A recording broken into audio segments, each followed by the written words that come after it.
Hi friends, ఈరోజు మన watermelon ఫార్మింగ్లో day 43. So ఈరోజు మనం ఏం చేస్తున్నాం అంటే ఫ్రూట్ ఫ్లై ట్రాప్స్ ఇన్స్టాల్ చేస్తున్నాము. సో అసలు ఈ ఫ్రూట్ ఫ్లై అంటే ఏంటి, నివారించాలనేది చూద్దాం ఫస్ట్. సో ఫ్రూట్ ఫ్లై అనేది ఇలా ఉంటుందన్నమాట. సో ఇది ఏం చేస్తుందంటే కాయకి చిన్న హోల్ చేస్తుంది. సో దాని ద్వారా ఏంటంటే కాయలో ఉన్న రసం అంతా బయటికి వెళ్తుంది. సో దాని ద్వారా కాయ అనేది గ్రోత్ అవ్వదన్నమాట. సో ఆ గ్రోత్ అవ్వకపోవడం వల్ల మనకి ఏంటంటే కాయ వెయిట్ రాదు.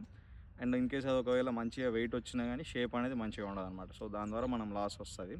సో దాని నుంచి ఎలా నివారించుకోవాలంటే మనం ఈ ఫ్రూట్ ఫ్లై ట్రాప్స్ అనేవి ఇన్స్టాల్ చేస్తాము. సో ఇది నేను ఆన్లైన్లో ఆర్డర్ చేశానండి. ఇలాంటి 35 ప్యాకెట్స్ వచ్చేసి మనకి 800 పడింది కాస్ట్. సో మనకి నార్మల్గా బయట ఎలా ఉంటుందంటే ఆల్రెడీ బాటిల్లో ఇలాంటి లూర్స్ పెట్టి ఉంటాయి. సో అది each bottle 70 rupees 80 rupees cost ఉంటుంది. సో అంత బడ్జెట్ మనం పెట్టలేమనుకున్నప్పుడు ఏం చేయాలంటే ఒక ప్లాస్టిక్ బాటిల్లో ఇలాంటి లూర్ అందులో ఇన్సర్ట్ చేసి మనం సైడ్ హోల్స్ చేసినట్టయితే ఆ పండుగ అనేది అందులోకి వచ్చి దీని నుంచి వచ్చే వాసనక తట్టుకోలేక చనిపోవడం జరుగుతుంది. సో ఒకసారి ఇప్పుడు దాన్ని ఎలా ఫిట్ చేస్తాం అంతా ఒకసారి చూద్దాం. సో మనకి ఇలాంటి ప్యాకెట్స్లో ఇలాంటి ఒక లూర్ వస్తుంది, దాంతోపాటు ఇలాంటి స్ప్రింగ్ వస్తుంది అనమాట. సో మనం స్ప్రింగ్ని ఎలా అంటే దీంతోపాటు ఇట్లా వైండ్ చేసి ఇట్లా పైకి ఎలాడదీయాలి.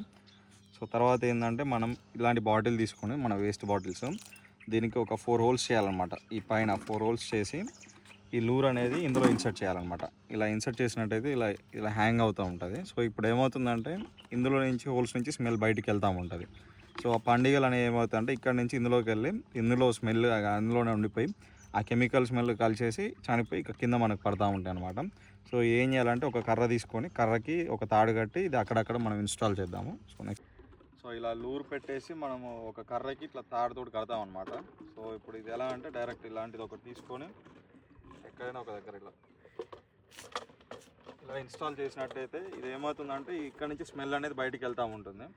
సో ఆ ఫ్రూట్ ఫ్లైస్ అనేవి వచ్చేసి అందులో పడతాయి. సో మళ్ళీ మనం కొన్ని డేస్ తర్వాత అసలు ఇందులో ఎన్ని పురుగులు పడ్డాయి అని ఒకసారి మళ్ళీ ఇంకోటి చూద్దాం.